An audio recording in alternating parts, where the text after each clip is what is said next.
പ്രിയങ്ക ഗാന്ധി ഇപ്പോൾ ചാലക്കുടിയിൽ തെരഞ്ഞെടുപ്പ് പ്രചാരണത്തിൽ സംസാരിക്കുകയാണ്. അതിലേക്ക് അനുഭവ സമ്പത്തുള്ള കേരളത്തിലെ മുൻ മന്ത്രിമാർക്ക് വേണ്ടി ഞാൻ ഇന്നലെ പ്രചരണം നടത്തുകയുണ്ടായി. കേരളത്തിലെ ജനങ്ങളുടെ പ്രശ്നം എന്താണെന്ന് അത് മനസ്സിലാക്കാനുള്ള വിവേകവും അനുഭവമുള്ള മുൻ മന്ത്രിമാർക്ക് വേണ്ടി ഞാൻ ഇന്നലെ പ്രചരണം നടത്തുകയുണ്ടായി.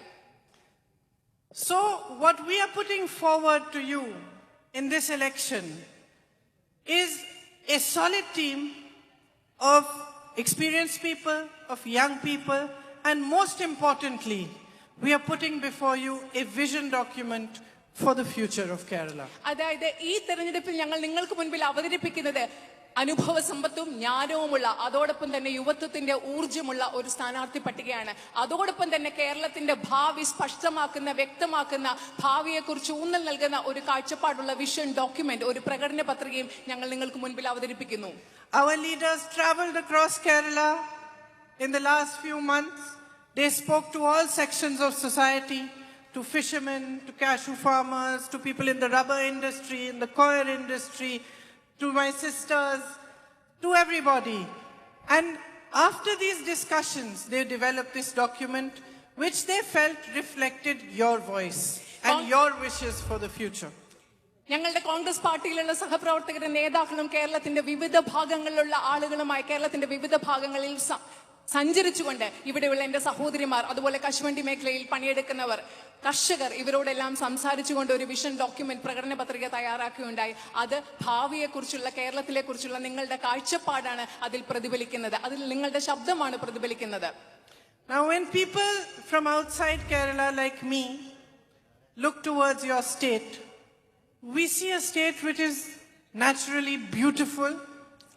എന്നെ പോലെ കേരളത്തിന് പുറത്തുള്ള ആളുകൾ കേരളത്തെ ഉറ്റുനോക്കുമ്പോൾ ഞങ്ങൾ കാണുന്നത് സ്വാഭാവികമായി വളരെയധികം മനോഹരമായിട്ടുള്ള ഒരു സംസ്ഥാനം, a society which is highly educated, ഏറ്റവും അധികം വിദ്യാസമ്പന്നരായ ആളുകളുള്ള ഒരു സമൂഹം, a society in which women get good opportunities to work, to flourish, ഒരു സമൂഹം, അതിൽ ഇവിടെയുള്ള സ്ത്രീകൾക്ക് വിദ്യാഭ്യാസത്തിനും അതുപോലെ അവരുടെ കഴിവ് തെളിയിക്കാനും ധാരാളം അവസരം കിട്ടുന്ന ഒരു സമൂഹം. We see mosques, temples, churches coexisting peacefully. ഇവിടെ മോസ്കുകളും അമ്പലങ്ങളും പള്ളികളും എല്ലാം സമാധാനത്തോടുകൂടി, സഹവർത്തിത്വത്തോടുകൂടി നിലനിൽക്കുന്ന ഒരു സംസ്ഥാനമാണ് കേരളം എന്ന് ഞങ്ങൾ കാണുന്നു. People mingling happily in each other's festivals. ആളുകൾ മറ്റുള്ളവരുടെ ആഘോഷങ്ങളിൽ സന്തോഷത്തോടുകൂടി പങ്കെടുക്കുന്ന ഒരു കാഴ്ച കേരളത്തെ കുറിച്ച് നമുക്ക് കാണാൻ സാധിക്കും. And personally, whenever I have gone anywhere and seen that there is someone from Kerala working in that company or working in that shop or that office, I immediately know that he is a dedicated, loyal, efficient an intelligent person. ഞാൻ എവിടെ പോകുമ്പോഴും, കേരളത്തിന് പുറത്ത് പോകുമ്പോൾ കേരളത്തിലെ ഒരാൾ ഒരു കമ്പനിയിൽ ജോലി ചെയ്യുന്നുണ്ട്, അല്ലെങ്കിൽ കടയിൽ ഒരു മലയാളി ഉണ്ടെന്ന് അറിയുമ്പോൾ എനിക്ക് ആളിനെ കാണുന്നതിന് മുമ്പ് മനസ്സിലാക്കാൻ സാധിക്കും, കഴിവുള്ള ആളാണ്, കഠിനാധ്വാനിയാണ്, വിശ്വസ്തനാണ്, ബുദ്ധിയുള്ള ആളാണെന്ന് എനിക്ക് മനസ്സിലാക്കാൻ സാധിക്കും. We see all your beautiful products, all the beauty and the culture and the understanding that you have contributed to India.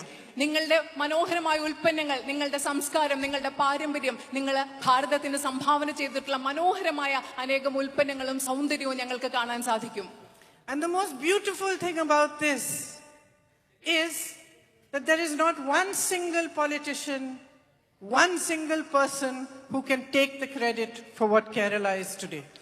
ഇതിൽ ഏറ്റവും മനോഹരമായ കാര്യം എന്ന് പറയുന്നത്, ഒരു വ്യക്തിക്ക്, ഒരു രാഷ്ട്രീയക്കാരന്, ഒരാൾക്ക് കേരളം എന്താണ് അതിന്റെ ക്രെഡിറ്റ് എന്ന് പറയുന്നത് ഒരാൾക്ക് മാത്രമുള്ളതല്ല, ഒരാൾക്ക് അത് എടുക്കാൻ സാധിക്കില്ല. The full credit for what Kerala is today goes to you. ഇന്ന് കേരളം എന്താണോ അതിന്റെ മുഴുവൻ ക്രെഡിറ്റ് നിങ്ങൾക്ക് ഓരോരുത്തർക്കും ഉള്ളതാണെന്ന് പറയാൻ ഞാൻ ആഗ്രഹിക്കുന്നു. To the people of Kerala. അത് കേരളത്തിലെ ജനങ്ങൾക്ക് അവകാശപ്പെട്ടതാണ്. To my hard-working sisters and brothers and their forefathers who have built this land, this culture, your traditions with their sweat and blood. Keralam എന്താണോ അതിന്റെ ക്രെഡിറ്റ് പോകുന്നത് കഠിനാധ്വാനികളായ എന്റെ സഹോദരന്മാർക്കും സഹോദരിമാർക്കും, അതുപോലെ ഈ കേരളം ഉണ്ടാക്കാൻ വേണ്ടി കഠിനാധ്വാനം ചെയ്ത നിങ്ങളുടെ മുൻഗാമികൾക്കുമാണ് എന്ന് പറയാൻ ഞാൻ ആഗ്രഹിക്കുന്നു. And it is for this reason that even somebody from outside Kerala like me feels angry when the people of Kerala are ignored. എനിക്ക് ഇതേ കാരണം കൊണ്ട് തന്നെയാണ് കേരളത്തിന് പുറത്തുള്ള ഒരാളാണെങ്കിലും എന്നെ പോലെയുള്ള ആളുകൾക്ക് കേരളത്തിലെ ജനങ്ങൾ അവഗണിക്കപ്പെടുമ്പോൾ ദേഷ്യമുണ്ടാകുന്നത് ഇതേ കാരണം കൊണ്ട് തന്നെയാണ്. It is for this reason that we in the Congress party believe that the politics of Kerala has to be driven by the people of Kerala. അതേ കാരണം കൊണ്ട് തന്നെയാണ് കോൺഗ്രസ് പാർട്ടിയിലും ഐക്യ ജനാധിപത്യ മുന്നണിയിലുമുള്ള ഞങ്ങൾ വിശ്വസിക്കുന്നത് കേരളത്തിന്റെ രാഷ്ട്രീയത്തെ മുന്നോട്ട് നയിക്കുന്നത് കേരളത്തിലെ ജനങ്ങളാകണം എന്ന് ഞങ്ങൾ വിശ്വസിക്കുന്നത് ഇതേ കാരണം കൊണ്ട് തന്നെയാണ്. It is you who must decide for your future. നിങ്ങളാണ് നിങ്ങളുടെ ഭാവി എന്താണെന്ന് തീരുമാനിക്കേണ്ടത്. It is you who have the power to make and change your future. നിങ്ങൾക്കാണ് നിങ്ങളുടെ ഭാവി നിർമ്മിക്കാനും ഭാവി മാറ്റാനുമുള്ള അധികാരവും ശക്തിയുമുള്ളത് നിങ്ങൾക്കാണ്. And it is especially to my young friends sitting in front here that I want to say that understand this power, own this power. ഇവിടെ ഇരിക്കുന്ന എന്റെ ചെറുപ്പക്കാരായ സുഹൃത്തുക്കളോട് ഈ പെൺകുട്ടികളോട് പ്രത്യേകമായി ഞാൻ പറയാൻ ആഗ്രഹിക്കുന്നു, നിങ്ങൾ ഈ ശക്തി നിങ്ങൾ മനസ്സിലാക്കുക.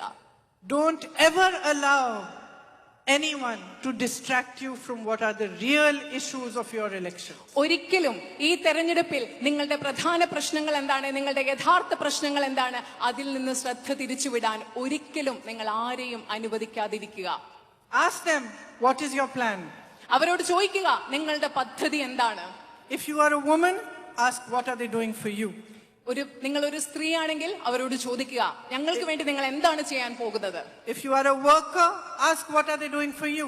നിങ്ങൾ ഒരു തൊഴിലാളിയാണെങ്കിൽ അവരോട് ചോദിക്കുക, ഞങ്ങൾക്ക് വേണ്ടി നിങ്ങൾ എന്താണ് ചെയ്യാൻ പോകുന്നത്. If you own a small business or a shop, ask what are you going to do to make me stronger? നിങ്ങൾക്ക് ഒരു ചെറിയ വ്യവസായം ഉണ്ടെങ്കിൽ, ഒരു ചെറിയ കടയുണ്ടെങ്കിൽ നിങ്ങൾ അവരോട് ചോദിക്കുക, ഞങ്ങൾക്ക് വേണ്ടി നിങ്ങൾ എന്താണ് ചെയ്യാൻ പോകുന്നത്. If you are a farmer, ask, will you get the right price for your crop? Will they support you when there is trouble? നിങ്ങൾ ഒരു കർഷകനാണെങ്കിൽ അവരോട് ചോദിക്കുക, ഞങ്ങളുടെ വിളകൾക്ക് നിങ്ങൾ കൃത്യമായ വില തരുമോ, ഞങ്ങൾക്കൊരു പ്രശ്നമുണ്ടാകുമ്പോൾ നിങ്ങൾ ഞങ്ങളെ സംരക്ഷിക്കുമോ, ഞങ്ങൾക്കൊപ്പം നിൽക്കുമോ എന്ന് അവരോട് ചോദിക്കുക. This is your duty ഇത് as a citizen of Kerala and a citizen of India. ഇന്ത്യയിലെ പൗരൻ എന്ന നിലയിൽ, കേരളത്തിലെ ഒരു പൗരൻ എന്ന നിലയിൽ ഈ ചോദ്യങ്ങൾ ചോദിക്കേണ്ടത് നിങ്ങളുടെ ഉത്തരവാദിത്തമാണ്, കടമയാണ്. So I have come here today to tell you precisely this. ഞാൻ ഇന്ന് ഇവിടെ വന്നിരിക്കുന്നത് വളരെ കൃത്യതയോടുകൂടി ഈ കാര്യം നിങ്ങളോട് പറയാനാണ്. I have come to tell you what the Congress party and the UDF are planning for your future. നിങ്ങളുടെ ഭാവിക്ക് വേണ്ടി കോൺഗ്രസ് പാർട്ടിയും ഐക്യ ജനാധിപത്യ മുന്നണിയും എന്താണ് ആസൂത്രണം ചെയ്യുന്നതെന്ന് നിങ്ങളോട് പറയാൻ വേണ്ടിയാണ് ഞാൻ ഇന്ന് ഇവിടെ വന്നിരിക്കുന്നത്. We know and we recognize how difficult these 5 years have been. ഈ കഴിഞ്ഞ 5 വർഷങ്ങൾ നിങ്ങൾക്ക് എത്രമാത്രം ബുദ്ധിമുട്ടുള്ളതാണ് എന്ന് ഞങ്ങൾ മനസ്സിലാക്കുന്നു. We saw that you placed your hope in the LDF in the last election. ഞങ്ങൾക്കറിയാം, കഴിഞ്ഞ തെരഞ്ഞെടുപ്പിൽ നിങ്ങൾ നിങ്ങളുടെ പ്രതീക്ഷ അർപ്പിച്ചത് LDF ഗവൺമെന്റിലാണ്. And in your wisdom, you wanted to experience what an LDF government can do for you. നിങ്ങളുടെ എല്ലാ വിവേകം കൊണ്ടും നിങ്ങൾ ആഗ്രഹിച്ചു, നിങ്ങൾ അനുഭവിക്കാൻ ആഗ്രഹിച്ചു ഒരു LDF ഗവൺമെന്റ് നിങ്ങൾക്ക് വേണ്ടി എന്ത് ചെയ്യാൻ അവർക്ക് സാധിക്കുമെന്നത്. യുഡിഎഫിന്റെ തെരഞ്ഞെടുപ്പ് പ്രചാരണ യോഗത്തിൽ പ്രിയങ്ക ഗാന്ധി സംസാരിക്കുകയാണ്. കേരളത്തിന്റെ ക്രെഡിറ്റ് അതേതെങ്കിലും ഒരു വ്യക്തിക്കുള്ളതല്ല, അത് കേരളത്തിലെ ജനങ്ങൾക്കുള്ളതാണ് എന്ന് പറഞ്ഞുകൊണ്ട് അവർ പ്രസംഗം തുടരുകയാണ്.